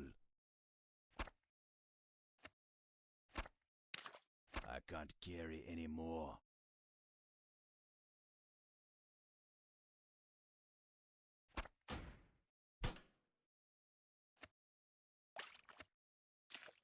Inventory is full.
it's gonna be a majority of locals. It really is. That's kind of the way Twitch works. You know, you're not gonna have 75 chatters. Oh my God, Coco, let's go! Coco, let's go! We don't ban locals? Yeah, nah. Crazy, eh? Crazy. Banning locals, wild. What a crazy concept. What a crazy concept. It's the exact opposite, man. If you look, like, thanks. That shit means so much. Coco, let me know when you have audio on. If you don't have audio on, you just ignore me. If you do have audio on, then I guess you heard me. I don't know. Let me know, though. Let me know when you're free. How about that? If you do have audio and you hear me, let me know when you're free. Fuck. This was way more difficult than I thought. I fucking love you, Lethal. Yeah. You're the best. Yes, Coco. That's exactly what I was gonna ask you to do. Let's go. Felicia, it makes no sense. It makes no sense. It makes no sense. It makes no sense. You know, especially the craziest thing is too, there was a period like maybe 3-4 months ago where I was so busy. Life was just so busy, and I literally could not talk in streams. I would have to just look. So I had a couple month period where I was just looking. So I get, like, part of me understands how it could be potentially frustrating that I haven't chatted, but it's like, to ban me is just wild. To ban me is just crazy, just so counterproductive. I don't even get, but whatever. Whatever. Tom, I'm Canadian. I don't really know if I consider an accent. It's just my voice. I don't know. Maybe a speech impediment. Who knows? Who knows? Who knows? Who knows? Who knows? Banned from look. Yeah, that was my biggest ever tweet. Who knows me from that tweet? Yo, AX, welcome in. Who knows me from that tweet? Got like 2,000 likes or some shit. That was crazy. By the way, sexy accent. I'm pretty fucking good at this game. Yes, sir. You're English? Nice, nice, nice. Yeah, I'm Canadian. I don't necessarily know if I have a Canadian accent necessarily. It's just... I don't really even know how to explain it. Actually, welcome in! Say sorry. Sorry, why? Why? What am I sorry for? Yeah, to an extent, Mac. Yeah, I feel you. I don't have an accent?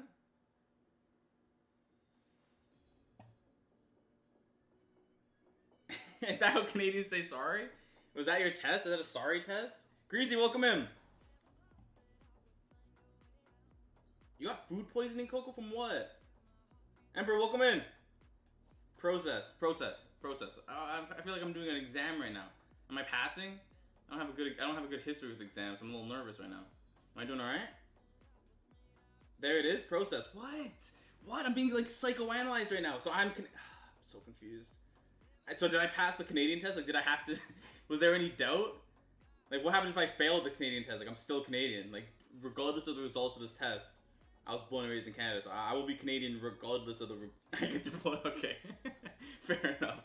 That's a reasonable. That's a reasonable reaction. Say get out. Get out. Tittle J, welcome in. Yeah, Coco, feel better. We'll have a Fortnite session to make you feel better. I heard a Fortnite session solves everything. You got COVID? Damn. Nah, Tom, that's surely like a stereotype, no? That's a stereotype. I don't think I've ever met a Canadian that says it like that. Say Z? Z? Not Z? Z?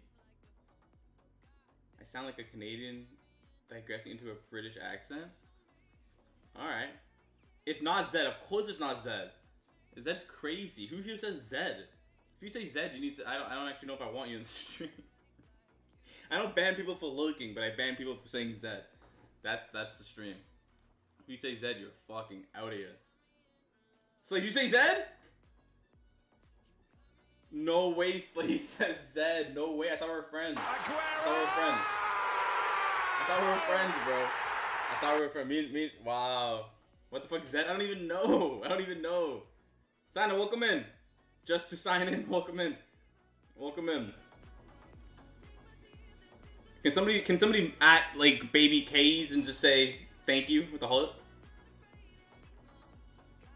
Nah, if you say Z, that's an issue. That's an issue. Z's an issue. Saying Z's an issue. Slays, like, I will reluctantly allow you to stay in the stream, but, like, it's very reluctant. How is it? Yeah, Mac. Everyone, take a second. Chill. I love that that's on mine and Coco's stream. Yeah, everyone take a second right now. But do we all agree it's Z except for Slays? Slays is the only one with a wild opinion, I think.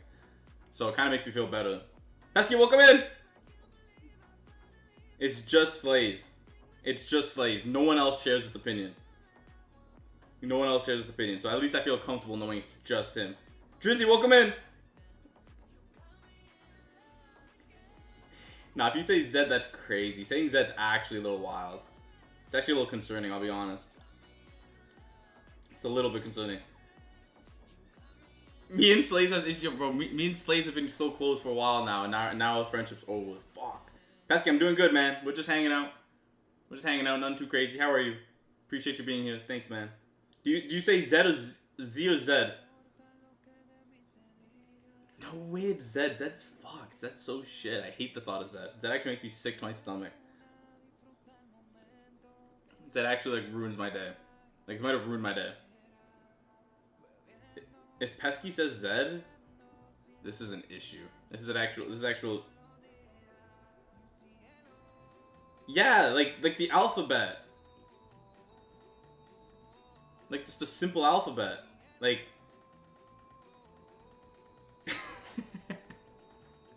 like just the alphabet. Just like such a simple alphabet. I don't even know how. I don't know.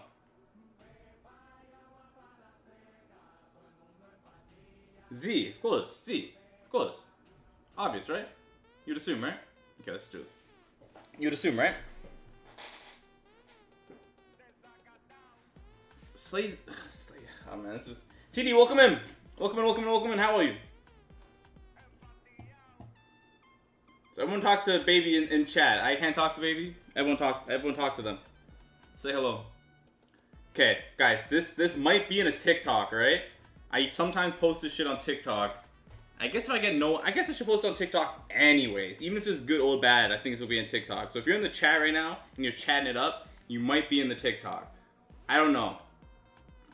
I might. We'll see. Just letting everyone know.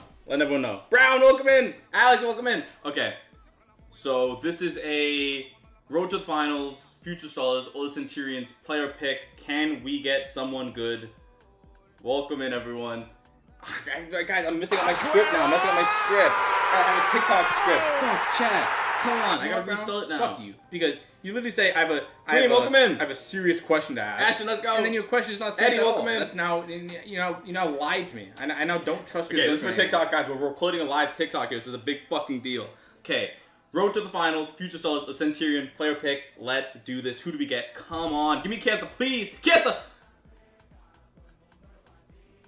Is Royce a dub?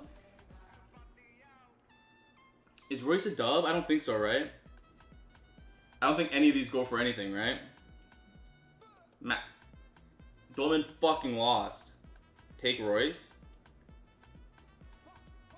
Yeah, someone check Footbin. Megan! Wait, Brown, I have a question for you. Brown, are you active? Brown, I have a question for you. Oh, Pesky, let's go! Let's go! Oh, Megan with 2 hats. Megan's a fucking troll.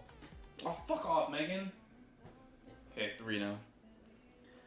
Oh, fuck you, man. You know what? Okay, how about I wait till Megan stops? Because I can't stop. Okay, so I need one more. Like, can I just sit here and wait? Like, how much did you go for, Slays? Megan, let me know when you're done. Hey, Megan, let me know when you're fucking done. So I can just... He goes for 200k plus. That's actually not bad. I don't know where I'd play. I guess it's a straight. I don't know. Are you done, Megan? Brown, is it pronounced Z or Z? 280? That's not bad. Ban Megan for spamming, I know. Fuzzy, let's go! With the raid, let's go! Thank you. So 1, 2, 3, 4, 5, 6, 7. 7? Fuck. Fuzzy, welcome in! 1, 2, 3, 4. Fuck's sakes, Megan. Alright. G-Boys, welcome in! 10? How'd I miss the other 3? You're lying. Oh no, you're probably not, eh? Fuck. Number 3. Oh, you're on the board, Pesky. Let's go. On the board. GG's. Let's go, Pesky. Thank you, thank you, thank you. Okay, I'm gonna just do 9 because I can't. Oh no, there's one right here. Alright. Fuck's sakes. Wait, did Brown answer? What was Brown's answer?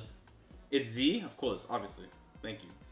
Thank you. Should be common sense and somehow isn't, but we move. Alright, guys, I've been trying to put these fucking hats on for so long. Megan made 10, so I got, like, I had enough, and then take off one. Okay, thank you. Fuck, man, do you understand the amount of planning this takes? I wanted the Juve one to be on top, and then they all fell, and I had to pick it up, and then the order changed. Oh, Megan, okay, 2 more. Let's go, Max. Thank you. 3 more. Let's go. Okay, we're good now. We're good. I think this is the perfect amount. Oh my god. Fucking Megan. I need a ban on Megan immediately. I need a ban on Megan. Is that one? So one more off? Iconics, welcome in! How are you? Alright. Oh, still that back there. Alright. Yeah, I'm gonna take Royce. I don't think anything's wrong with Royce. It's not bad. I don't know. Maybe a hunter and play him. Hey, no worries, Brown. Appreciate you. It's not Zed. Iconics, is it Z or Zed? You redeemed 6 off, so I think that means I need 4 on. Okay, so I think he's fodder. I think he'll be fodder in mine. Fuzzy, thank you. How'd your stream go? Matthew, welcome in. Yeah, I mean he's probably gonna be fodder in my club too. Let me let's just be honest. What was the other SBC everyone said about? I don't have that much fodder. Dragon, how are you? Matthew, I'm doing pretty good. Nothing too crazy. I'm a little tired today, but hey, I'm doing my best. I'm hanging in there. You're Canadian, you say Z, but calling. No, it's obviously zebra, not zebra. Zebra's fucked. If you say zebra, oh man, I don't want to be overly mean, but if you say zebra, you need fucking immediate attention, because something's not right. Something's not right. I don't know. Maybe it's just a checkup. Just go get a check. Just go to a walk-in clinic and just get a checkup. That's it. Like, I'm not saying anything. I'm just saying, just do your due diligence and get a checkup. Zebra's wild. Testing some stuff. I feel you. Zebra's crazy. Zebra's actually a little fucked up. It actually ruined my day. We're 1 off of 40 bomb. Chat, we have to hit it. Nah, Tom. Zebra's bad. Zebra's bad. That's actually, as I said, that's actually an issue. Should we do multi matchups? I fucking love you, Lethal. You're the best. I love when I'm in someone's stream and I hear them say something that is just so perfectly sound alert worthy. Like, she said that. She said, "I love you, Lethal. You're the best." And I'm like, sound alert. Like, the second she said it, I was just like, yeah, that's it. Immediately, I was like, I'm gonna have a new sound alert of you. We need a fuck Lethal sound voice command. No one's. Are people mean to me like that? All I can control is the cheeks getting clapped. That's my only thing is in my control. Make sure the cheeks are clapped. Please tell me you're joking. Retro! How's it going, lad? Any decent pack pulls? We did the what's that one SBC called that we just did, chat? And we got Royce, Centurion's Royce, and he's 200. Stream, welcome in, bro. We got, it goes for like 280k apparently, so he's not terrible. But he's not great. Coco is very loving. Cheeks? Rand, let's love that. Rand, you must love the vibes of the stream then if you have emotes like that. We got an ass clapping emote. We got some cheeks clap sound alerts. Like, this just seems like the place to be. 25. Why is it so small? Chat, what do we do if we hit a 50 bump? Somebody put in the chat 25 push-ups. 25 push-ups for 50 bombs. Somebody put that in the chat and I'll pin it. We'll do that. I fucking love you, Lethal. You're the best. She just sounds so nice too. She's doing it in a very nice tone. Can you, Max, can you retype that with just a little bomb at the end?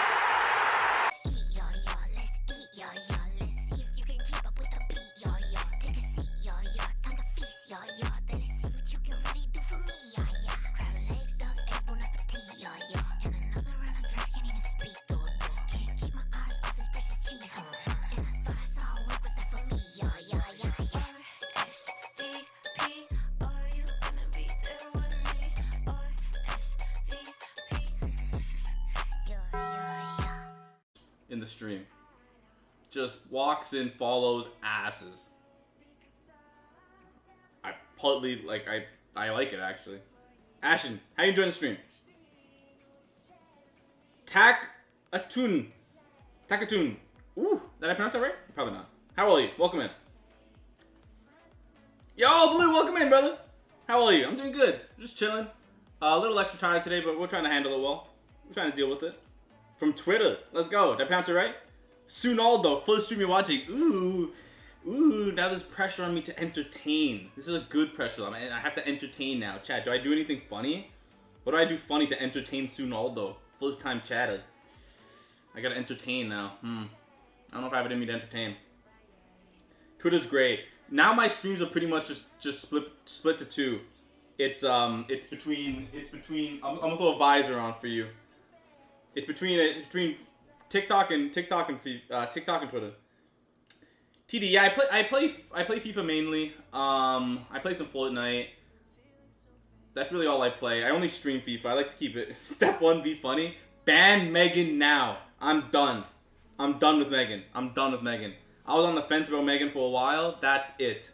We're fucking finished.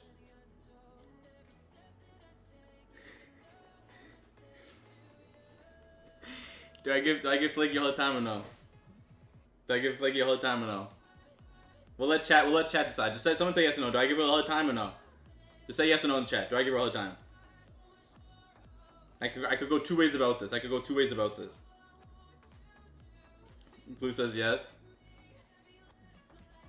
Good win against Sampdoria. Yeah, that was a big win. We fucking almost choked it though, eh? Did you watch the game? Tread lightly. Ooh, I like that. I might be nice. Lethal, you do need to become buttery. Yeah, that's true. We need you to be a little more I might be nice to you just because you use that. One of my favorite TV scenes, and I've actually used this. I've said this to Flaky before, and she tweeted it, which was funny. My favorite. Chums, welcome in, by the way. Chums, I didn't forget about you, Chums. Chums, thank you for being here. Sorry. I can't believe I didn't say hi to you. I fucking read. I said hi to you in my head, Chums. Does that help?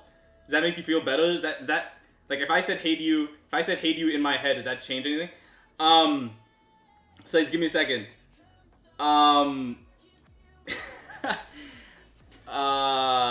Wow, Flaky's coming at me. But the scene I like the most is in Breaking Bad. I'm a spoil Breaking Bad, and if you haven't watched it, there's no way it's considered a spoiler.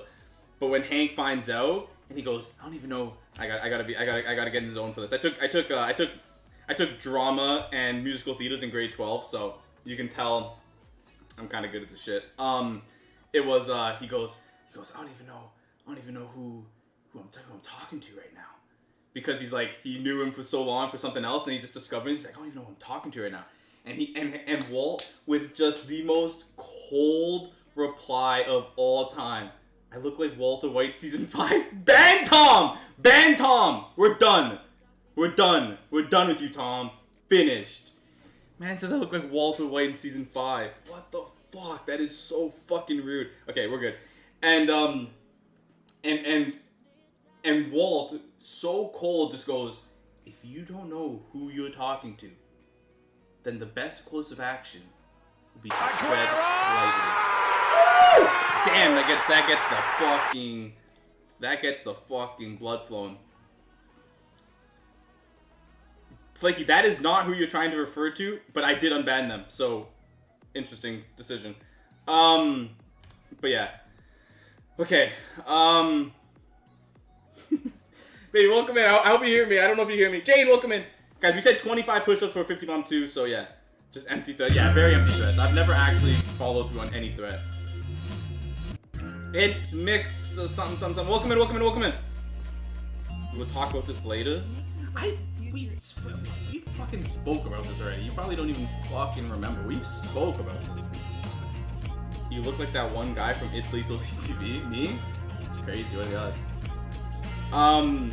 Jane, welcome in. Did I say Jane? I said hello, right? I'm in trouble from who? Who can get me in trouble? You can get me in trouble. I'll unmod Flaky right now. Flaky's just a second half mod now. Flaky's a mod for the second half of my stream now. Flaky doesn't mod the first half, just the second half. So.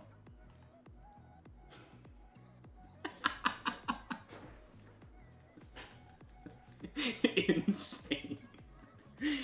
Yeah, if I need a mod, like I might need to get another mod for the first half because it's just you know, Flaky nowhere to be seen for the first half, and then second half maybe we'll see if I'm lucky. If I'm lucky, we'll see. It's usually a roll of the dice. First half's a lost cause. First half is 0%. Second half it's a roll of the dice. We cross our fingers. We hope for the best.